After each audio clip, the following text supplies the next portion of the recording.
या विरह क्या है? बोले जब भक्तों का संग नहीं है वही सबसे बड़ा विरह है, वही सबसे बड़ा दुख है। ये केवल भक्त समझ सकता है, तो सांसारिक व्यक्ति तो बोलेगा मेरे पास बंगला नहीं है, सुंदर पत्नी नहीं है, अमेरिका रिटर्न नहीं हुआ मैं, है नहीं, या मेरे पास पैसा नहीं है, या मेरे को ये नहीं है वो नहीं है, बहुत प्रकार से दुख व्यक्त करेगा। इसका सेपरेशन होते रहता है, लोग बोलते रहते हैं बेटा नहीं हुआ, बेटा नहीं हुआ, या मेरे पास घर नहीं है, अपना घर हो जाता तो फिर माला करता मैं। ये सब बेकार बातें हैं। घर हो जाने के बाद फिर उसकी उसमें लग जाएगा, फिर और जो हो रही है माला उसमें से भी 2-4 घट जाएंगी। है नहीं है तो अच्छा है। तो बोलते हैं कि मैं कहाँ जाऊं, वे गौरांग गुण निधि, गुणों के जो खजाने हैं, निधि का मतलब होता है खजाना, मुझे कहाँ जाने से मिलेंगे। उन महाप्रभु जी के संगियों के संग जिन्होंने लीला विलास की, उन सब को न पाकर श्री नरोत्तम दास ठाकुर जी हर समय रोते रहते हैं। भक्तों के लिए रोना मतलब भगवान के लिए रोना, और जो भक्तों के लिए रो सकता है वही जो है भक्ति के आनंद को ले सकता है। जो भक्तों की महिमा को समझता है, भक्तों की महिमा वेद पुराण भी बखान नहीं कर सकते हैं। संत हृदय नवनीत समाना, कहा कवि पर कह ही न जाना। संतों का हृदय, वैष्णवों का हृदय, वो बाहर से भले ही कठोर लगते हों लेकिन हृदय से कैसे हैं? मक्खन की तरह, बिल्कुल मक्खन को दबाते ही वो क्या हो जाता है?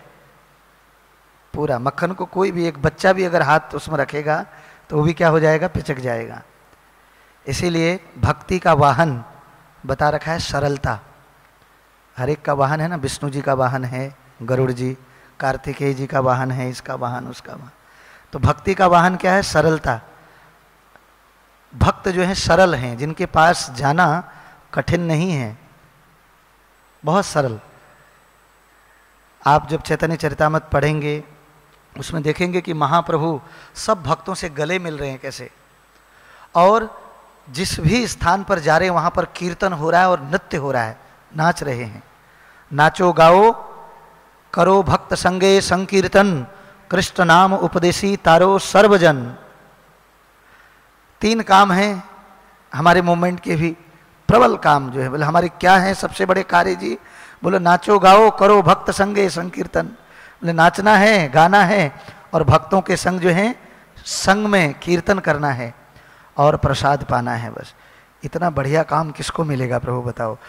दुनिया में लोग नाचने के लिए तरस जाते हैं, जब बेटे की शादी होती है तब, वो भी झूठ मूठ में ऐसे वैसे पी करके, वो भी कुछ पी करके तब नाचते हैं। लेकिन यहाँ तो ओरिजिनल नाचना है। और हमारे ठाकुर जी ही नचैये हैं, नटवर, उनका नाम ही है नटवर, है नहीं?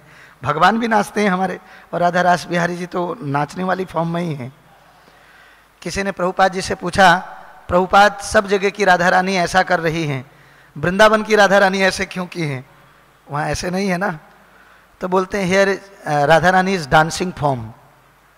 वृंदावन में राधा रानी डांस कर रही हैं कृष्ण के साथ में। तो डांस के साथ में, डांस में भाग लेना ही रासलीला में भाग लेना है। महाप्रभु के कीर्तन मूवमेंट में, इस आंदोलन में नाचना ही जो है रासलीला में क्या है? भाग लेना है। और फिर कौन सा आशीर्वाद चाहिए भैया? यही तो आशीर्वाद है। किसी ने पूछा कि मंदिर जाने का फल क्या है, सत्संग में जाने का फल क्या है? बोले सत्संग में पहुंच गए यही तो फल है, और कौन सा फल चाहिए दूसरा नया फल? इसके अलावा जो भी फल मांगा उसमें दुख ही दुख मिलेगा और कुछ नहीं, बंधन मिलेगा, कृष्ण को भूलना पड़ेगा। तो बड़ा अच्छे फल हैं।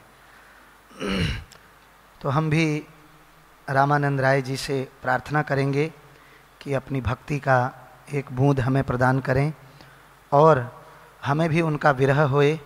तो विरह तब हो पाएगा जब हम उनके बारे में थोड़ा सा श्रवण करेंगे, उनके बारे में जानेंगे। तो गौर गणोदेश दीपिका में बता रखा है कि प्रिय नर्म सखः कश्चिद अर्जुनः पांडवो अर्जुनः मिलित्वा संभूद्रा भूद्राम आनंदः रायः प्रभोः प्रियः अतो राधा कृष्ण भक्ति प्रेम तत्वादिकं कृति रामानंदो गौरचंद्र प्रत्यवर्ण्य अदवन्हम ललितेद्या हुरेके यत्तदेके मानुमन्यते भवानंदम प्रति प्राह गौरम यत्वम प्रथापति। यानी कि प्रिय नर्म सखा, यहाँ पर 3 अर्जुन एक ही हैं, अलग नहीं हैं वो। एक तो प्रिय नर्म सखा अर्जुन, पांडुपुत्र अर्जुन और अर्जुनिया सखी। ये अर्जुन सखी वेश में भी हैं, इसलिए अर्जुन भगवान की बहुत सारी लीलाओं में हमेशा रहते हैं। राय रामानंद में प्रविष्ट हैं। ये तीनों जो हैं रामानंद राय में क्या हैं? प्रविष्ट हैं। और इस प्रमाण से ये आभास होता है कि, और पद्म पुराण में भी इसका वर्णन है, अर्जुन को गोपी देह धारण करने पर अर्जुनिया नाम मिला था। जब गोपी देह धारण किया तो अर्जुनिया सखी। और कोई कोई कहते हैं कि कृष्ण लीला में जो ललिता जी थी वही गौर लीला में ये बनी हैं। लेकिन भक्ति विनोद ठाकुर जो हैं वो जो हैं अपने चैतन्य चरितामृत के 8वें परिच्छेद के 23वें प्यार का अर्थ है इस प्रकार कि राधा कृष्ण का विशाखा सखी के प्रति और विशाखा सखी का राधा कृष्ण के प्रति जो स्वाभाविक प्रेम था वही प्रेम रामानंद राय के रूप में उदित हुआ, वही प्रेम प्रकट हुआ। यानी कि विशाखा सखी भी, तो यहाँ पर श्रील भक्ति विनोद ठाकुर जी जो है उनको विशाखा सखी के रूप में उनको प्रकट कर रहे हैं। तो यही हमें मानना चाहिए कि वो विशाखा सखी भी थे। तो भक्ति विनोद ठाकुर जी ने राय रामानंद जी का अभिन्न विशाखा स्वरूप में दर्शन किया है। राय रामानंद जी के पिता का नाम राय भवानंद था। राय भवानंद शौक्र कुल में पैदा हुए थे। पूर्व जन्म में राजा पांडु थे। इनके पिता जो हैं राय भवानंद जो हैं ये पांडु थे पिछले जीवन में। और इनके 5 पुत्रों में राय रामानंद सबसे बड़े थे। और इस जीवन में भी इनके 5 पुत्र हुए, उनमें से राय रामानंद क्या थे? सबसे बड़े थे।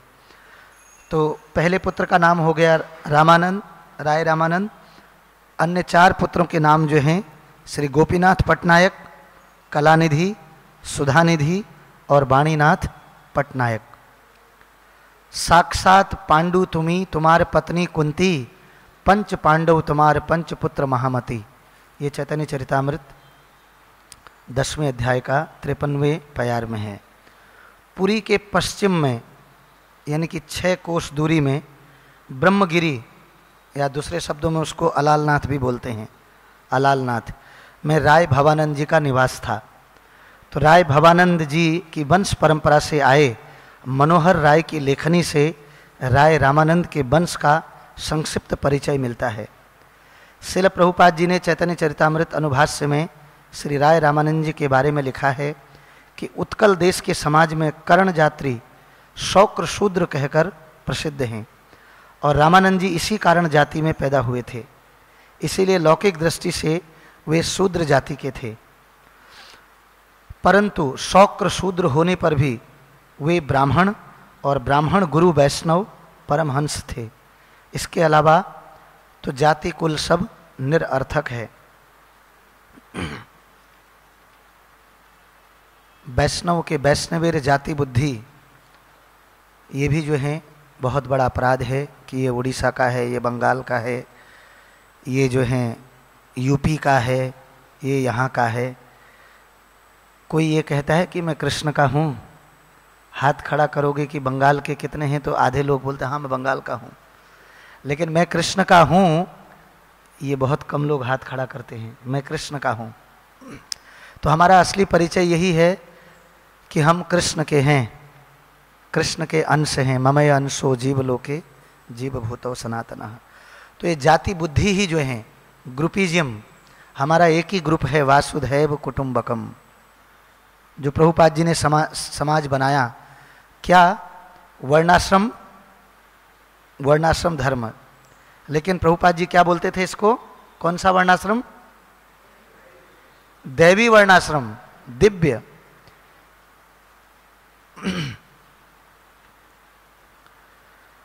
तो महाप्रभु जी बताया गया कि प्रभु लेखा करे यारे राधिका गण, जगतेर मध्य पात्र 3.5 जन, स्वरूप गोस्वामी आर राय रामानंद, सिखी माहिती 3, तार भगिनी अर्धजन। चैतन्य चरितामृत में ही है ये प्यार।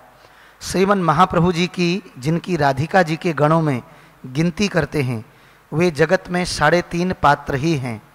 महाप्रभु जिनसे विशेष रूप से जिनके आगे खुले हैं और जो उनके विशेष अंतरंग भी हैं, जिनमें एक हैं स्वरूप गोस्वामी, स्वरूप दामोदर जी, दूसरे हैं राय रामानंद जी, और तीसरी हैं सिखी माहिती, और आधी हैं उनकी बहन, सिखी माहिती की जो बहन है।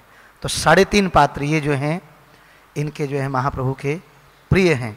तो राय रामानंद जी भी प्रिय हैं, और राय रामानंद जो हैं या रामानंद राय ऐसा भी कह सकते हैं। तो आप जो हैं परम रसिक संत हैं, रसिक शिरोमणि, प्रेम भक्ति के शिखर पर आरूढ़ बैठे हुए, और निरंतर कृष्ण के विरह में कातर भाव से रोते हैं। बाहरी पद जो हैं उनके लिए कोई मायने नहीं रखता है। स्वयं राजा प्रताप रुद्र जी ने ही उनको भेजा था। कहाँ चले गए थे रामानंद राय? बाद में महाप्रभु कहाँ मिले? दक्षिण भारत में मिले। कहाँ पर? गोदावरी, गोदावरी नदी के तट पर, है कि नहीं? कौन सी जगह बोले थे? राज, समझ नहीं पाया। राज मंदिर, राजमंडल, राजमंडी, राजमंडी पर। तो गोदावरी तट के पास में यहाँ लिख रखा है, गोदावरी नदी के तट पर दक्षिण भारत में राजमंडी उसको अभी बोलते हैं ना, राजमंडरिक। अच्छा, राजमंडरिक, बहुत अच्छा। तो वहाँ पर जो है महाप्रभु उनसे मिले हैं और बहुत दिव्य सुंदर चर्चा हुई है। कैसे वर्णाश्रम धर्म, वर्णाश्रम से लेकर के सब कुछ भगवान को अर्पण करने से लेकर के, और फिर कर्म फल का त्याग, सभी चीज़ का वर्णन करते हुए प्रेमा भक्ति स्थापित की है वहाँ पर। बहुत दिव्य वो चर्चा को अभी हम लोग थोड़ा सा उस पर प्रकाश डालेंगे। तो महाप्रभु जो हैं सार्वभौम भट्टाचार्य जी के घर पे रुके थे। तो सार्वभौम भट्टाचार्य जी पूर्ण रूप से शुद्ध हो गए, और वो जो हैं अब उनको महाप्रभु का विरह होने लगा कि महाप्रभु जाने के लिए बार बार बोल रहे हैं कि मैं जो हैं दक्षिण भारत की यात्रा पे जाना चाहता हूँ। भगवान भी बटे हुए हैं अपने भक्तों के प्रेम से, और क्योंकि वहाँ कुर्म ब्राह्मण का, वासुदेव विप्र का, और अनेक भक्तों का वहाँ पर, और पूरे जन समुदाय में सबका जो है उद्धार करना है महाप्रभु ने। तो महाप्रभु बार बार बोलते हैं कि मैं जो है जाना चाह रहा हूँ। तो लेकिन सार्वभौम भट्टाचार्य जी ने बोला कि 2-4 दिन तो और रुक जाइए, और वो रोने लग गए, इतना प्रेम। तो महाप्रभु जो है उनके प्रेम को देख करके रुक गए। भगवान को केवल प्रेम बांध सकता है बस, इसीलिए प्रेमा भक्ति यहाँ है ते अविद्या विनाशय आते। भगवान जो हैं ज्ञान मिश्रा, कर्म मिश्रा भक्ति से उतने प्रभावित नहीं होते हैं जितना कि प्रेम भक्ति से। और प्रेम भक्ति को अनपढ़ गंवार व्यक्ति भी पा सकता है, क्योंकि उच्च कुल और उच्च शिक्षा, धनी होना, ये जो हैं भक्ति में ये भी बाधक हैं। आदमी को कहीं ना कहीं से जो है इससे अहंकार रहता है, और बहुत अहंकार रहता है, दूसरे को अपने सामने कुछ भी नहीं समझना। इस संसार में भी आप लोक व्यवहार में देखते होंगे, जब भी किसी के घर जाते हैं या बाहर भी, तो लोगों के बोलने मात्र से पता चल जाता है। पंडित और मूर्ख का पता बोलने से पता चलता है। किसी व्यक्ति को देखने से उतना पता नहीं चलता है जितना बोलने से। जब वो बोलता है व्यक्ति कि उसकी भाषा शैली क्या है, उससे जो है पता चल जाता है, आकलन हो जाता है। तो संसार में जो हैं लोग जो भक्ति तत्व को नहीं समझता है, केवल ज्ञान में, कर्म में और बहुत प्रकार से लगे हैं, वो भी भक्ति में लगे हैं, वो भी अलग अलग तरीकों से परम ब्रह्म को पाने के लिए। लेकिन जो आनंद भक्ति में है, भक्त्या माम अभिजानाति यावानस चास्मि तत्वतः ततो मां तत्वतो ज्ञात्वा विशते तद अंतरम। केवल अगर मेरे को पूर्ण रूप से कोई समझता है या समझ सकता है, वो है केवल भगवान का भक्त। तो भक्त होना अपने आप में सर्वोच्च सिद्धि है, सबसे बड़ी सिद्धि। से ही महाशय, वही महान आत्मा है जो भगवान का भक्त बन गया है कि नहीं। जो भक्त है वही महान है, वो अपने आप में महान है, वो माने या न माने। कृष्ण का सबसे बड़ा पद, इससे बड़ा और पद कोई है? दास। भगवान का दास बनना, इससे बड़ा कोई पद है? इसीलिए कहते हैं दास ही जो है क्या हैं? खास हैं, भगवान के खास हैं और बिंदास हैं, बाकी सब उदास हैं। बाकी सब उदास हैं संसार में। जो प्रभु का दास बना, सब जो है, बाकी देखिए संसार में देखिए 13-14 बजे रहते हैं लोगों के मुख में। है कि नहीं? एकदम बिल्कुल घर भी है, सब कुछ है उनके पास में, बंगला कोठी कार सब है, लेकिन फिर भी कोई खुशी नहीं है, प्रसन्नता नहीं है। लेकिन भगवान के भक्तों के कोई भी व्यक्ति बाहर से जो आता है, जब इस्कॉन के भक्तों को, भक्त लोग 2-2 3-3 दफे नहाते हैं, एक तो वैसे ही फ्रेश रहते हैं, फिर प्रतिदिन कपड़े स्वच्छ पहनते हैं, फिर असली स्नान होता है, आंखों का नेत्र महोत्सव। जब भगवान को निहारते हैं, तद दर्शनम ध्वस्त समस्त किल्बिषः। उनका दर्शन करने मात्र से ही सभी प्रकार के पापों से क्या हो जाता है? शुद्ध हो जाता है भक्त। केवल एक दफे दर्शन से सभी पापों से मुक्त। और फिर साथ में नाम लेना, उनके आगे प्रणाम करना, इसके बारे में क्या कहें? है कि नहीं? जिनको किया हुआ एक प्रणाम जन्म मृत्यु के चक्कर से छुटकारा दे देता है। केवल एक प्रणाम, भगवान को कोई जाने अनजाने में भी प्रणाम कर दे, वो तो पहले से मुक्त है। इहा यस्य हरे हृदय से कर्मणा मनसा गिरा निखिला अपयस्तु स जीवन मुक्त सदाई भाग। तो वास्तविक मुक्ति क्या है? भगवान की सेवा में लगे रहना। आप सब मुक्त हैं, सब मुक्त पुरुष हैं। तो मुक्त पुरुष, वैकुंठीय पुरुषों को देख करके सच में आप लोग 10-12 दिन कहीं बाहर चले जाइए, चाहे गांव चले जाइए, चाहे प्रचार में चले जाइए, फिर जब वापस आते हो तो कैसा महसूस होता है बताइए? ये हर भक्त का अनुभव होगा अपना। ऐसा लगता है ना कि कहाँ से उतर के आ गए भक्त लोग ये। अब क्योंकि संग में ही रहते हैं डेली, तो कभी कभी वो फीलिंग नहीं समझ में आ पाती है, मन मलिन होने के कारण, है कि नहीं? वो अनुभव नहीं हो पाता है। अन्यथा तो आप जिस जगह पर हैं, मैं इसी मंदिर से ज्वाइन किया, बार बार ये कभी कभी निकल आता है, 1986 में यहीं से ज्वाइन किए थे। और मैं तब यही देखते रहता था कितनी भाषाओं में यहाँ पर, और आज भी वैसा का वैसा ही है मंदिर ये, और ज़्यादा नवीन लगता है, और ज़्यादा नवीन, नवीन से भी नवीन, अद्भुत। तो राधा रास बिहारी जो हैं, जब पकड़ते हैं ना, तो फिर ऐसा पकड़ते हैं, फिर छोड़ते नहीं हैं। अद्भुत है। हम जुहू चौपाटी में घूम करके यहीं पर ही इसी गेस्ट हाउस में लघु शंका के लिए आते थे। भगवान ने वहाँ से पूरा ही पकड़ लिए, पूरा वैक्यूम खींच लिए एकदम, हरि बोल करके, और खींच करके कहाँ भटक रहे थे और यहाँ व्यासासन में बैठा दिए। यही है ना भगवान का। भगवान की भक्ति में लगने से फिर कोई डिफिकल्टी नहीं। आप देखिए भक्तों को पता चलता है कि कितने का मिर्ची आ रही है, कितने का नमक आ रहा है, तेल कितने, गैस सिलेंडर कितना भाव हो गया, कोई चिंता है? गृहस्थों से पूछो, प्रभु जी अब उसमें टैक्स लगाने लग गए, 800 का सिलेंडर हो गया है, कम खर्च करियो। यहाँ कितना चलते ही जा रहा है बस। राम नाम पर करहि भरोसा, सुंदर भोजन मिलहि परोसा। परोसा हुआ, और खाओ और खाओ, कौन खाए? खाए जाओ बस। है नहीं? हम लोग बोलते हैं, लोगों को बोलना पड़ता है, प्रभु जी पनीर मत बनाना, थोड़ा मोटापा ज़्यादा हो रहा है। क्या करें? पानी भी शरीर में लगने लगता है जब निश्चिंत हो जाता है इंसान, फिर पानी भी शरीर में लगता है। तो ये अद्भुत है। भक्ति में आना जो है अपने आप में जो है, इससे बड़ा सौभाग्य नहीं है और कोई भी। इसीलिए भक्तों को निकलना चाहिए थोड़ा बाहर, कभी कभी निकलना चाहिए एक आध हफ्ते के लिए, क्योंकि निकलने से जो है ना, रमता जोगी बहता पानी। क्योंकि अगर पानी जो है एक जगह इकट्ठा हो जाता है ना, उसमें दुर्गंध आ जाती है।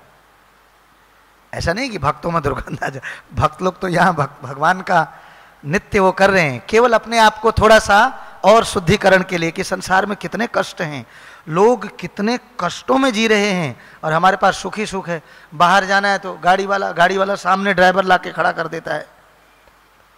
हमारे लिए तो यही वैकुंठ है, सारे विमान लगे हुए हैं। कहीं प्रोग्राम करने जाओ, प्रभु जी गाड़ी ले आऊं, अब बताइए इससे बड़ा नौकरी कहीं है? फिर भी रोते हैं, क्या करूं मेरा बेटा भक्त बन गया। लो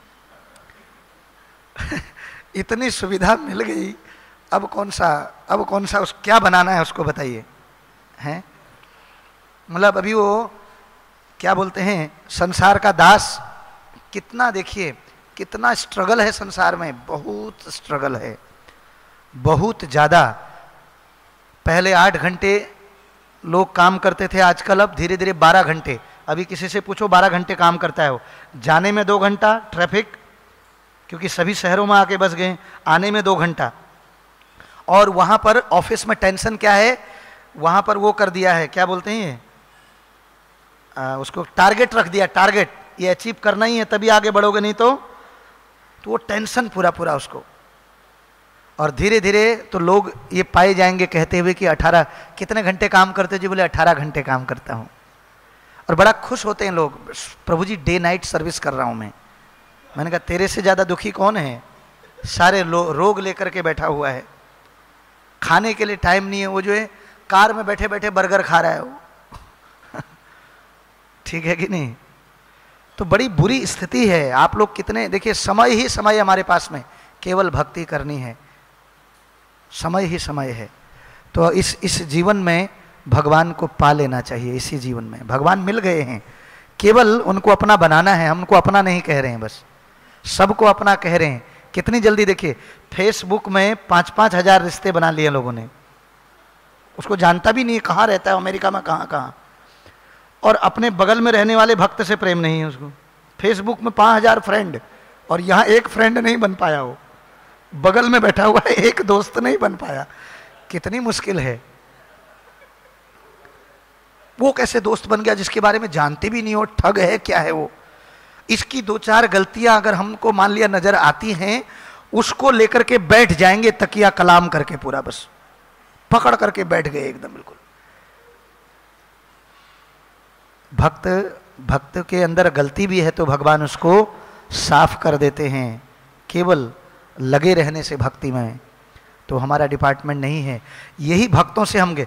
देखिए दूसरी जगह से कोई साधु वैष्णव आ जाए, हम उसके बारे में जानते नहीं उतना, वो प्रवचन दे के चले जाते हैं, लोग पीछे पीछे भागते हैं। अरे अपने इधर कितने लोग हैं आप में से, सब टाइम बम हैं, सब प्रभु जी लोग, सब उनका पहले सम्मान, जिनके बीच में ये हमारा परिवार है, कितना सुंदर परिवार है नहीं। दूसरी जगह से आ जाते हैं तो हम उनको कितना पीछे पीछे भागते हैं, देखिए उनके बारे में जानते नहीं हैं। एक बात बता रहे हैं, तो उनका तो सम्मान करना ही करना है, दूसरी जगह से आए जो हैं। लेकिन अपने संग जो रहते हैं उनका विशेष प्रतिदिन कि सवेरे अपने कमरे में ही हम एक दूसरे को प्रणाम कर लें, फिर जहाँ मिलें वहाँ एक दूसरे को प्रणाम करें, है नहीं। यहाँ से बिगनिंग होती है, नहीं कि कल किया तो था, बोले कल प्रसाद भी तो लिया था, आज मत लेना फिर है नहीं।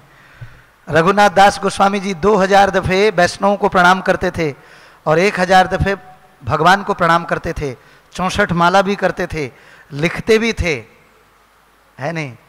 तो कितना कुछ देखिए।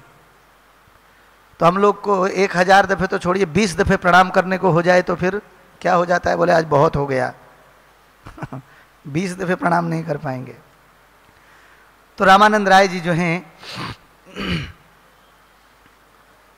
वो कोई साधारण व्यक्ति नहीं थे, वो भक्ति रस में जो हैं परम उच्च पद को प्राप्त थे। असली जो है पद उन्हीं का था वास्तव में, जिनको सुन करके महाप्रभु गंभीरा में महाप्रभु की ऐसी स्थिति रहती थी, अंतः दशा में पहुंच जाते थे। समुद्र को देख करके वो जो हैं उनको यमुना जी या कृष्ण नजर आते थे उसमें, अगर वो थोड़ा काला दिखता था वो कृष्ण कृष्ण कृष्ण कह करके उसमें कूद पड़ते थे। और चटक पर्वत को देख करके वो गोवर्धन पर्वत समझ करके उसको कुरेदने लगते थे।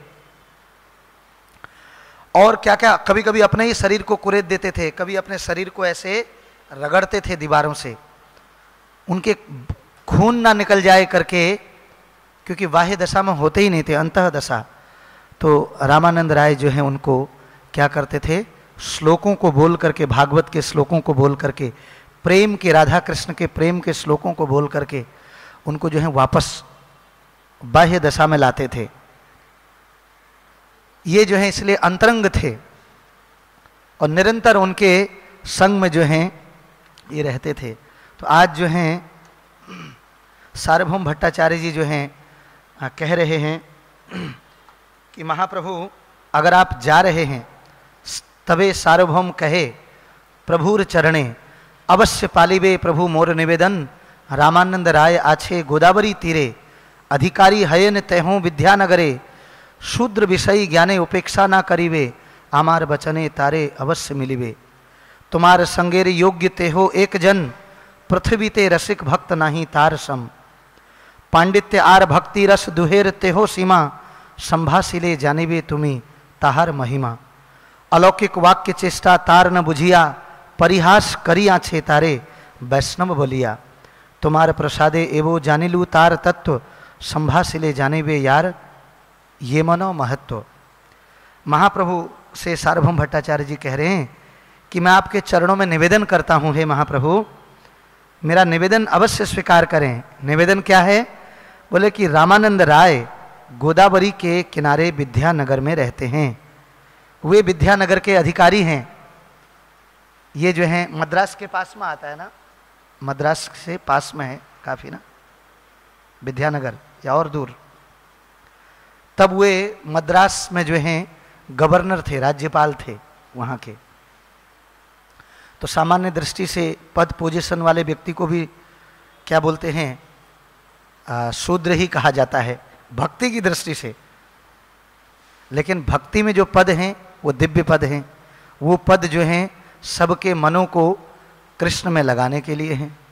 भक्ति में जितने भी पद हैं कृष्ण की सेवा में और बढ़िया से कृष्ण की सेवा में लगाने के लिए भक्ति में भी पद होते हैं। तो ये जो हैं वहाँ पर राज्यपाल थे, तो उनको शूद्र और विषयी समझकर उनकी उपेक्षा नहीं करना। ये मत सोचिएगा, क्योंकि महाप्रभु जो हैं अधिकारियों से, विशेषकर राजा से और स्त्रियों से जो हैं बिल्कुल दूर रहते थे, नहीं मिलते थे। क्यों? क्योंकि सन्यास धर्म का पालन कर रहे हैं। विषयी व्यक्ति से दूर इसलिए रहते थे, जैसे श्रील गौर किशोरदास बाबा जी महाराज, वो जो है पब्लिक टॉयलेट में जो है वहाँ क्या करते थे, भजन करते थे।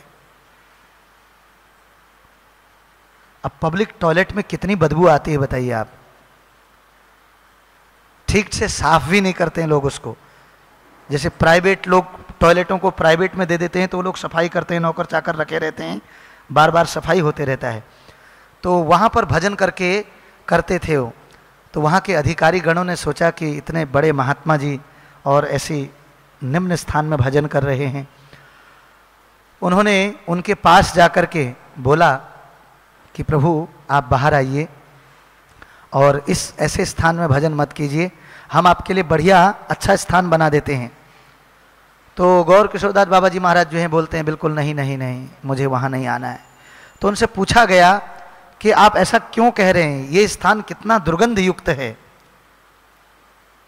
तो गौर किशोरदास बाबा जी महाराज कहते हैं कि विषयी व्यक्ति के, विषयी के जो विषय है, जो विषयों में फंसा रहता है वो, यहां तो दुर्गंध से क्या होगा, मेरे को विषयों से दूरी होगी कि संसार कितना दुर्गंध युक्त है, ये शरीर कितना दुर्गंध से भरा हुआ है। आपको पता है ना, एक छोटी सी घटना है। एक दफे एक व्यक्ति था, वो गुरु बनाना चाहता था। वो गया एक संत जी के पास में, तो संत जी ने कहा, भाई गुरु बनाने से पहले ऐसा है कि तुमको एक मैं कार्य सौंप रहा हूँ, पहले शिक्षा फिर दीक्षा, एक सेवा करो। बोले क्या सेवा करूँ? बोले सबसे निकृष्ट वस्तु को ढूंढ के लाओ, सबसे बुरी चीज को ढूंढ के लाओ पहले। अभी गया ढूंढने के लिए, तो इसको सबसे पहले क्या दिखा, बहुत सारी चीजें दिखी। इसने सोचा कि ये बुरी है, ये बुरी है। फिर इसने मिर्ची देखी तो सोचने लगा कि हाँ, ये मिर्ची का पेड़, ये तो सबको रुलाती ही है, रुलाती, इससे ज़्यादा बुरा क्या है। फिर सोचने लगा नहीं, चलो और ढूंढूं। दूसरी चीज़ ढूंढा, तीसरी चीज़ ढूंढा, सबको ढूंढते ढूंढते आखिर में जो है एक जगह क्या था, मल पड़ा हुआ था। तो ये उसको उठाने लगा कि बोलूंगा कि गुरुदेव इससे ज़्यादा बुरी चीज़ क्या है, इसको तो कोई देखना भी नहीं चाहता है नहीं। तो मल को जो ही उठा रहा है तो आवाज क्या आई, रुक जाओ, क्यों मेरे को लेके जा रहे हो, कहाँ ले जा रहे हो? तो ये बोलता है कि मेरे गुरुदेव ने बोला है कि सबसे निकृष्ट वस्तु लाओ, तो तुमसे ज़्यादा निकृष्ट वस्तु कौन होगा? तुमको तो कोई देखना भी नहीं चाहता है, तुमसे बहुत कोसों दूर रहना चाहता है व्यक्ति, तो मेरे को लगता है कि तुमसे निकृष्ट वस्तु कोई नहीं है, इसलिए तुमको ले जाऊंगा और मुझे दीक्षा मिलेगी। तो बोलते नहीं, बोलते मैं निकृष्ट नहीं हूं, निकृष्ट तुम हो। जब इतना बोला था कि निकृष्ट तुम हो, ये अबाक रह गया, मैं कैसे निकृष्ट हूं? उनने बोला कि तुमको पता है, मल बोल रहा है कि पहले में दाल था, हरी सब्जी था, मैं आलू था, बैगन था, चावल था, है कि नहीं? पहले में ये था, तुमने खा करके, मेरे को खा करके ऐसी दशा बनाई मेरी। तो कौन बुरा हुआ पहले बताओ? मैं तो बहुत अच्छा था, तुमने खा करके मेरे को क्या किया, इतना अस्पृश्य बना दिया, तो कौन बुरा है बताओ? बोलता है मैं बुरा हूं। बोले फिर जाओ। तो गया ये वापस, जा करके गुरुदेव ने बोला लाए? बोले हाँ लाया हूं। बोले कहाँ है? बोले मैं हूं पूरा पूरा, मेरे से बुरा कौन होगा? तब गुरु बोलते हैं कि हाँ अब तुम दीक्षा लेने के योग्य हो गए हो। फिर उनको दीक्षा दी। तो हकीकत बात भी है, हम ही लोग खा करके कितना, है कि नहीं? संसार को, ये मनुष्य शरीर में जो है क्या लाभ है भले बताइए? हैं, शरीर किसी ने दिया, पाला किसी ने, है कि नहीं? सब कुछ तो दूसरे लोग करते हैं शरीर में, और जाते वक्त भी 4 लोगों की जरूरत पड़ेगी। हम हमेशा जरूरत, बस हमेशा जरूरत ही है किसी ना किसी। क्या लाभ है इस मनुष्य शरीर का पहले बताइए, अगर भगवत भजन नहीं हो पाया तो इसीलिए बोलते हैं कि छड़िया वैष्णव सेवा निस्तार पाई छे की बात। अगर इस मनुष्य शरीर से, अगर इन कानों से वैष्णवों के बारे में ना सुने, ऐसे परम वैष्णवों के बारे में, हर दिन एक वैष्णव के चरित्र को अगर कोई व्यक्ति बोलता है कि मुझे भक्ति में आगे बढ़ना है, हर दिन एक चरित्र को पढ़े, चाहे डिसअपियरेंस डे या अपीयरेंस डे हो या ना हो, चाहे सोते वक्त पढ़े, चाहे जब भी पढ़े, एक चरित्र पढ़े, आप देखिएगा उसका भक्ति कितना बढ़िया बना रहेगा, उसकी भक्ति जिंदा रहेगी। क्योंकि उस चरित्र में यही होगा कि उन वैष्णव ने कैसे भगवान को सब कुछ समर्पण किया, कैसे कैसे भगवान उनके लिए प्रकट हुए, कैसे भगवान उनके पीछे भागते थे, है नहीं? तो भक्ति जिंदा रहती है वैष्णव के चरित्र को सुनने से। तो बोलते हैं आप उनके पास जाइएगा, मेरी प्रार्थना है कि आप उनको अवश्य ही मिलना। वही एक व्यक्ति है जो आपके संग के योग्य है, क्योंकि इस पृथ्वी पर उसके समान रसिक भक्त और कोई नहीं है। वह पांडित्य और भक्ति रस की तो सीमा है, आप जब उनके साथ बातचीत करेंगे तो उनकी महिमा को जान पाएंगे, है नहीं?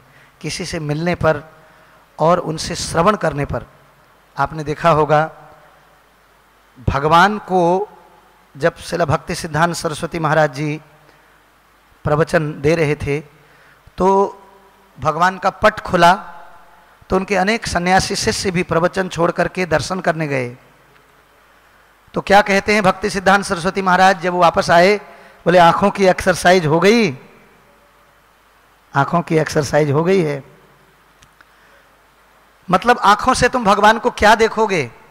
भगवान को देखना है तो कानों से देखो। कैसे? जैसे श्रवण की महिमा के ऊपर बताया गया है। जैसे हम संसार में रोड में कितने लोग चल रहे हैं, है नहीं? तो हम उनको नहीं पहचान पाते हैं। समझ लीजिए टाटा बिरला जी जा रहे हैं, अब कितने लोग जानते हैं टाटा को? कौन टाटा है? नाम तक नहीं, खाली टाटा जानते हैं, उनके आगे नाम भी क्या है वो भी पता नहीं कितनों, टाटा पता है, उसको देखा नहीं है तो जा रहे हैं। लेकिन अगर कोई बोल दे ये टाटा है, तो बोलने मात्र से अब आप सर से पांव तक देखने लगते हो पूरा पूरा, कि जूते कैसे पहने हैं, पैंट कैसी पहनी है, कितनी महंगी वाली पहनी, गाड़ी कैसी है, ठीक है कि नहीं? जब कान से सुना उनके बारे में तो अब उनको देखना है। फिर और ज़्यादा उनके बारे में बता दिया जाए कि भाई इनके टाटा लीलैंड सारे बसें ट्रक इनके हैं, इनकी कंपनी से बनते हैं, टाटा गाड़ियाँ, टाटा फोन, टाटा मोबाइल, सरकार भी इनसे कर्जा लेती है, और भी कुछ बता करके फिर तो ये मन करेगा कि हाँ काश इनकी नौकरी मिल जाती तो कितना अच्छा होता है कि नहीं?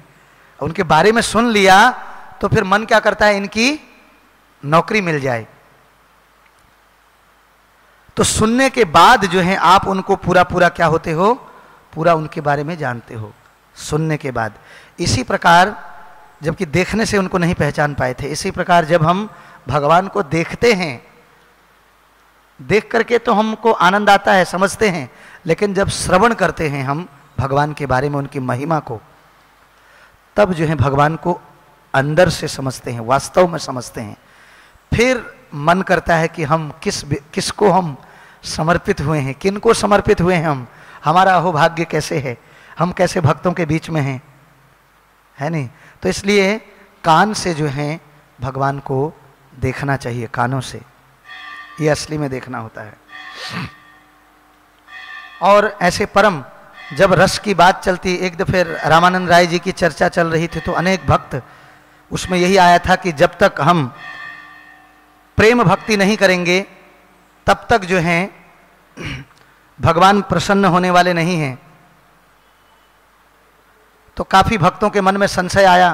प्रभुपाद जी चर्चा कर रहे थे कि प्रभुपाद आपने तो बताया कि ब्रजवासी इतने इतने इतने भक्ति में सर्वोपरि हैं, ब्रजवासियों के बारे में बताया, उनके भाग्य के बारे में बताया।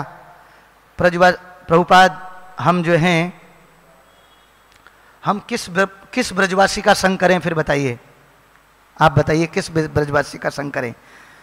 प्रभुपाद बोलते हैं मैं भी ब्रजवासी हूं, मेरा संग करो। क्यों?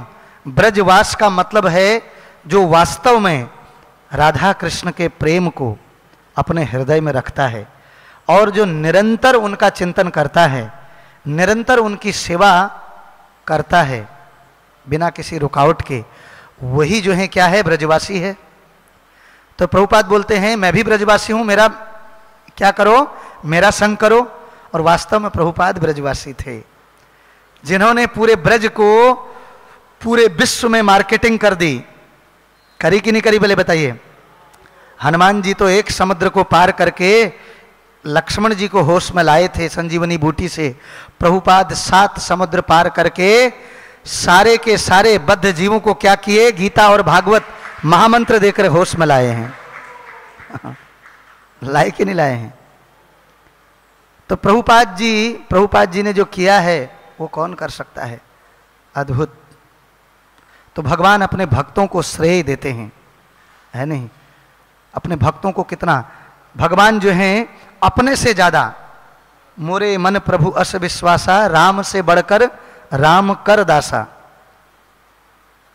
भगवान अपने भक्तों को अपने से भी बढ़कर के प्रस्तुत करते हैं। भगवान ने एक गिरि गोवर्धन पर्वत उठाया, है कि नहीं? सारे ब्रजवासी क्या सोचते थे? स्टिक लगा करके शायद हमारे पर, हम सब ने ये लाठियां लगा रखी है तब शायद टिका हुआ है। भगवान ने थोड़ा सा उसको हिलाया तो सबको समझ में आ गया कि हमने नहीं। बोले नहीं नहीं कृष्ण आप ही पकड़िए। इसी प्रकार प्रभुपाद जी ने, भगवान ने तो एक गिरि गोवर्धन को उठाया, प्रभुपाद जी ने पूरे विश्व के इस्कॉन को उठा रखा है। हम लोग समझते हैं मैं चला रहा हूं, मैं चला रहा हूं। चला कौन रहे हैं? प्रभुपाद जी की शुद्धता चला रही है, प्योर भक्ति। सच में प्रभुपाद जी चला रहे हैं वास्तव में, और कौन चला सकता है। तो इस प्रकार से जब महाप्रभु दक्षिण भारत गए, वहाँ अनेक भक्तों का उद्धार किए, और वहाँ के जितने भी वासी थे उनको भी जहाँ जहाँ गए वहाँ लाखों लाखों भक्तों को कीर्तन से सराबोर किए, उनको प्रेम भक्ति दिए। जिसने भी महाप्रभु के दर्शन किए उसको प्रेम मिल गया। सबको प्रेम देने के बाद महाप्रभु अभी एक दूसरी दिशा में चल दिए। अभी उनको पता ही नहीं था किस दिशा में जा रहा हूँ, वो प्रेम से जो हैं। और चलते चलते क्या हुआ, वो जो हैं गोदावरी नदी के तट पर पहुँचे, और दूसरे तट पर जाकर के उन्होंने क्या किया, वहाँ पर स्नान किए। और स्नान करने के बाद उन्होंने क्या देखा कि पालकी में बैठे हुए हजारों सेवक हैं, और भी लोग उनके साथ में जो है कौन आ रहे हैं, ये राज्यपाल स्वयं रामानंद राय। तो महाप्रभु समझ गए कि ये जो हैं कौन हैं, यही रामानंद राय है। और महाप्रभु ने रामानंद राय को उत्तर दिया, क्या उत्तर दिया, कि आप सर्वोच्च भक्तों के शिरोमणि हैं, अतएव आपके दर्शन से हर एक का हृदय द्रवित हो उठता है। प्रभु कहे, तुम्ही महाभागवतो उत्तम, तुम्हार दर्शने सवार द्रव हैल मन। हे मान्यवर, आप अपने शारीरिक लक्षणों तथा स्वभाव से पूर्ण पुरुषोत्तम भगवान हैं, ये राय रामानंद कह रहे हैं। सामान्य जीवों में ऐसे दिव्य लक्षणों का मिलना असंभव है। यद्यपि मैं मायावादी सन्यासी अर्थात अभक्त हूँ, किंतु आपका स्पर्श पाने मात्र से भी मैं कृष्ण प्रेम के सागर में तैर रहा हूँ। दूसरों का तो कहना ही क्या। अब ये कौन बोल रहे हैं, महाप्रभु बोल रहे हैं रामानंद राय को देख करके। तो सार्वभौम भट्टाचार्य जानते थे कि ऐसा होगा, और इसीलिए मेरे अत्यंत कठोर हृदय को शुद्ध करने के उद्देश्य से उन्होंने मुझे आपसे मिलने के लिए कहा। ये रामानंद राय कह रहे हैं कि मैं समझ गया सार्वभौम भट्टाचार्य जी ने क्यों आपको यहाँ भेजा। वो मेरे से बहुत प्रेम करते हैं, इसलिए उन्होंने कहा कि महाप्रभु उनसे ज़रूर मिल के आइएगा। मेरे भक्ति का वर्धन करने के लिए, मेरे को शोधन करने के लिए, शुद्ध करने के लिए महाप्रभु आप यहाँ आए हैं। तो उसी समय एक वैष्णव ब्राह्मण आया जो वैदिक नियमों का पालन करने वाला था। उसने नमस्कार किया, महाप्रभु के समक्ष दंडवत किया और उन्हें भोजन करने के लिए आमंत्रित किया। तो महाप्रभु ने उस ब्राह्मण को एक भक्त जानकर उसका निमंत्रण स्वीकार कर लिया, और कुछ कुछ हंसते हुए रामानंद राय से इस प्रकार बोलने लगे। क्या बोले, तुम्हार मुखे कृष्ण कथा सुनीते है मन, पुनरपि पाइए न तुम्हारो दर्शन। मैं आपसे भगवान कृष्ण के विषय में सुनना चाहता हूँ। हर जगह भगवान सुना रहे हैं। रूप गोस्वामी से भी मिले तो चैतन्य महाप्रभु वहाँ उपदेश दे रहे हैं, सनातन गोस्वामी जी से। यहाँ उल्टा हो रहा है, यहाँ पर भगवान जो है भक्त से सुनना चाहते हैं। प्रेम की कसौटी ऐसी ही है, प्रेम में जो भी प्रियतम के बारे में बोलता है वो व्यक्ति भी आपको क्या लगने लगता है, प्रिय लगने लगता है, बहुत प्रिय लगने लगता है। मैं आपसे भगवान कृष्ण के विषय में सुनना चाहता हूँ, मेरा ऐसा मन है, अतः मैं आपके दर्शन फिर से करना चाहूँगा। तो रामानंद राय जी ने उत्तर दिया, हे प्रभु, यद्यपि आप मुझ पतित का शोधन करने आए हैं, किंतु मेरा मन आपको देखने से अभी शुद्ध नहीं हुआ है। अब रामानंद राय भी जो हैं उसकी पूर्ति कर रहे हैं कि महाप्रभु आप नहीं भी कहते तो भी मैं आपसे प्रार्थना करने वाला था कि आपको देख करके अभी जी भरा नहीं है कि नहीं। मैं चाहता हूं कि आप 5-7 दिन और रुकें ताकि मेरा और शोधन हो सके, मैं और हरि कथा सुन सकूं और आपका दर्शन कर सकूं और निहाल हो पाऊं। यद्यपि वे दोनों एक दूसरे के बिछोह को सहन नहीं कर सकते थे, फिर भी रामानंद राय ने महाप्रभु को नमस्कार किया और वहाँ से विदा ली। जब चैतन्य महाप्रभु उस ब्राह्मण के घर गए जिसने उन्हें आमंत्रित किया था, उन्होंने वहीं भोजन किया और संध्या हुई तो रामानंद राय तथा महाप्रभु दोनों ही एक दूसरे से पुनः मिलने के लिए उत्कंठित हो उठे। शाम का स्नान करने के बाद चैतन्य महाप्रभु बैठकर रामानंद राय के आने की प्रतीक्षा करने लगे। तभी रामानंद राय एक नौकर के साथ उनसे मिलने के लिए आए। शाम के वक्त में नमस्कार कैलो राय प्रभु कैलो आलिंगन, दुई जने कृष्ण कथा कय रह स्थाने। दोनों नमस्कार प्रणाम करते हैं रामानंद राय जी, और महाप्रभु उनको क्या करते हैं, अपने आलिंगन करते हैं, उनको गले लगा लेते हैं, और दोनों एकांत स्थान में कृष्ण के विषय में चर्चा करने लगे। अभी जो चर्चा है, ये चर्चा के लिए तो फिर बहुत समय चाहिए, अद्भुत चर्चा है, दिव्य चर्चा है। तो प्रभु कहे यही पढ़ श्लोक साध्येर निर्णय, राय कहे स्वधर्म आचरणे विष्णु भक्ति है। महाप्रभु बोलते हैं रामानंद राय, जीवन के चरम लक्ष्य से संबंधित, जो जीवन का असली जो चरम लक्ष्य है, सबसे परम लक्ष्य है, उसके बारे में एक आध श्लोक सुनाओ। तो इस पर रामानंद राय ने उत्तर दिया, यदि कोई अपने सामाजिक पद संबंधी नियत कर्मों को संपन्न करता है तो वह अपनी मूल कृष्ण भावनामृत को जागृत करता है। देखा जाए तो ये नीचे से ऊपर ले जाना भी हुआ, और देखा जाए तो हमारे लिए भक्ति में, क्योंकि हम लोग भी ऐसे ही शुरू किए हैं। सबसे पहले कैसे शुरू किए, हम लोग भी अपने नियत कर्मों को, जो हमारे कर्म हैं, उनको क्या करते हैं, भगवान को समर्पण करते हैं, उनको भगवान को अर्पण करते हैं। तो चातुर्वर्ण्यम मया सृष्टम गुण कर्म विभाग सह तस्य कर्तारम अपि विधि कर्तारम अव्ययम। तो वह जो हैं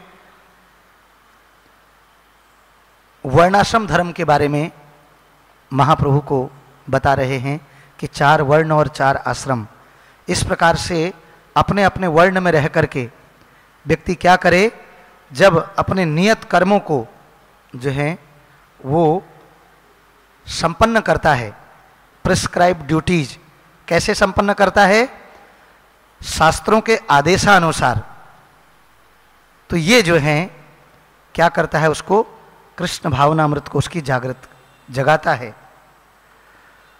वर्णाश्रम आचरात वत्ता पुरुषेण परह पुमान, विष्णु अराराध्यते पंथा नान्यत संतोष कारणम। वर्णाश्रम प्रणाली में नियत कर्तव्यों को उचित रीति से संपन्न करके पूर्ण पुरुषोत्तम भगवान विष्णु की पूजा की जाती है। पूर्ण पुरुषोत्तम भगवान को तुष्ट करने की अन्य कोई विधि नहीं है। मनुष्य को 4 वर्ण तथा आश्रमों के संस्थान में स्थित होना चाहिए। तो वर्ण और आश्रम को कहते हैं कि वर्ण आश्रम की जो भी व्यक्ति अपने वर्ण, ब्रह्मचारी, गृहस्थ, वानप्रस्थ, सन्यासी, कोई किसी भी आश्रम में रहे, उस आश्रम में रह करके संसिद्धिम हरितोषणम, भगवान को प्रसन्न करने का क्या करता है, कार्य करता है, प्रसन्न करने वाला कर्म करता है। तो ये जो है क्या है, ये जो है जीवन की सिद्धि है।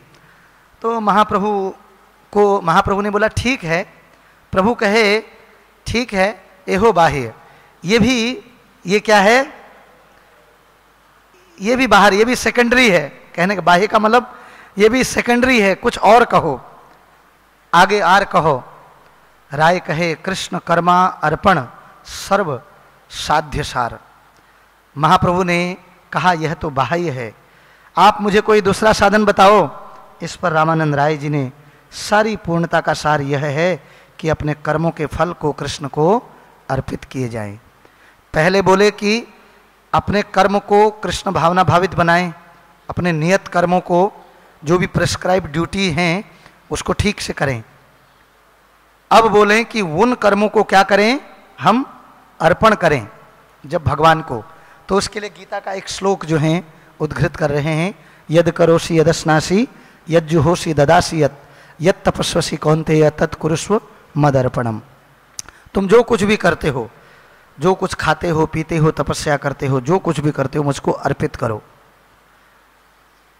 तुम जो कुछ भी, लेकिन ये भी शुद्ध भक्ति नहीं हुई। जो कुछ का मतलब, हम लोग कभी बोलते हैं ना कि आज हमारा नूडल खाने का मन कर रहा है, तो मेरा खाने का मन कर रहा है ना, कृष्ण का थोड़ी कर रहा है। अब जबरदस्ती उनको भोग लगाओ, खाओ जी समझ नहीं, तो शुद्ध भक्ति थोड़ी हुई। तो लेकिन फिर भी अच्छा है, बोलते हैं ये भी अच्छा है, कम से कम यहां से तो शुरुआत हुई कि कुछ भी नहीं खाएं। जैसे भगवान भगवद गीता में कहते हैं पत्रम पुष्पम फलम तोयम यो में भक्त या प्रेक्षति। कितना मार्जिन दिया है हमको, तुम एक पत्ता, एक फूल, कुछ भी जो कुछ खाते हो मेरे को अर्पण करो, तुम जो कुछ खाते हो। भगवान मतलब कितना सरल बना दिए उसको। लेकिन वहां पर भगवान ने ये कहीं नहीं लिख रखा है कि अंडम मटनम चिकनम प्याज लहसुनम ये लिखा है कहीं भी? ये नहीं लिख रखा है। तो ये भी शुद्ध नहीं हुआ। तो रामानंद राय ने आगे कहा, हे कुंती पुत्र तुम जो कुछ करते हो, जो कुछ खाते हो, ये सब अर्पण करो। तो महाप्रभु को जो है इसमें भी जो है आनंद नहीं आया। महाप्रभु बोलते हैं एहो बाह्य, ये भी बाह्य है, कुछ और कहो, आगे और कहो। राय कहे स्वधर्म त्याग यही साध्य सार। श्री चैतन्य महाप्रभु ने कहा और आगे कहो। तो रामानंद राय बोलते हैं वर्णाश्रम में अपने नियत कर्मों को त्यागना ही पूर्णता का सार है।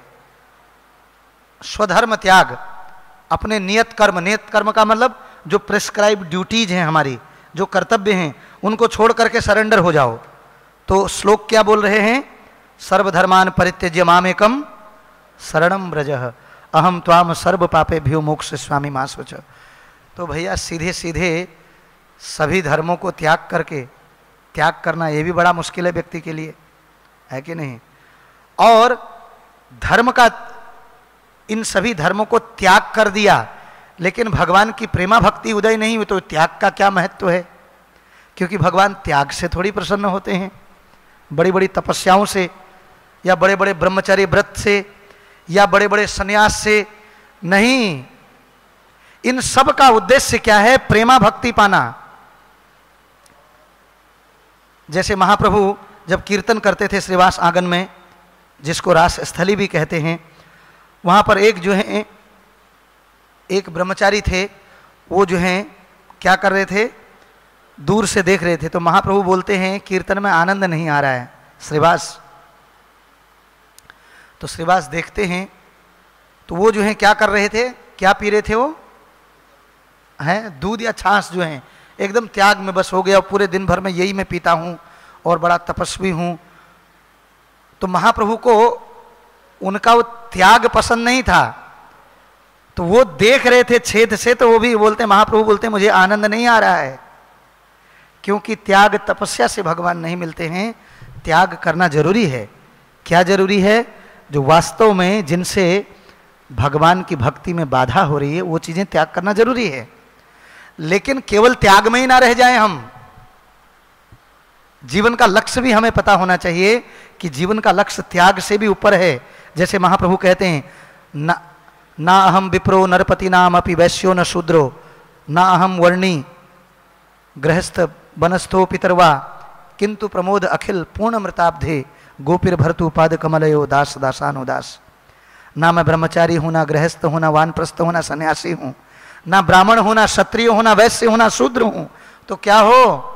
तो बोले मैं तो गोपियों के जो दास हैं, उनके दासों के दासों के दासों के दासों के दास का भी मैं दास बनने का प्रयास कर रहा हूं। जो ये बन जाए, इसीलिए कहा गया है आश्रय लैया जई तारे कृष्ण नाही तेजी आर सब मरे अकारण। जो आश्रय लेकर के भजन करता है भक्तों का, उसको तो कृष्ण कहते हैं मैं जानता हूं। और जो भक्तों का आश्रय लेके भक्तों को नहीं जानता है, कृष्ण बोलते हैं वो है कौन, कहां रहता है, मेरे को पता नहीं है। वो विष्णु जानते होंगे, मैनेजमेंटल फॉर्म वाले, मैं नहीं जानता हूं। आश्रय लैया जई तारे कृष्ण नहीं त्यजी आर सब मरे अकारण। बाकी सब तो ऐसे ही अपना समय गंवा रहे हैं। तो इसलिए पहला काम है भक्तों का आश्रय, भक्तों के चरणों में आश्रय। ये प्रसंग आगे फिर कभी फिर होगा तो इसको और आगे पूर्ति कर देंगे। मैं यहीं पर विराम दूंगा क्योंकि समय हो गया है। तो सबसे पहला काम है भक्तों का आश्रय। जिनके संग हम रहते हैं, एक दूसरे गुह्यम आख्याति पृच्छति, उनसे हमारा संबंध बने इस प्रकार से कि हम एक दूसरे के बिना ना रह पाएं। ठीक है प्रभु जी, तो यहीं पर अपनी वाणी को विराम दूंगा। तो आप सबका बहुत बहुत धन्यवाद। किसी का कुछ कोई प्रश्न है, कुछ कहना चाहें तो बोल सकते हैं। जी प्रभु जी, बोलिए प्रभु जी, पीछे हैं वो।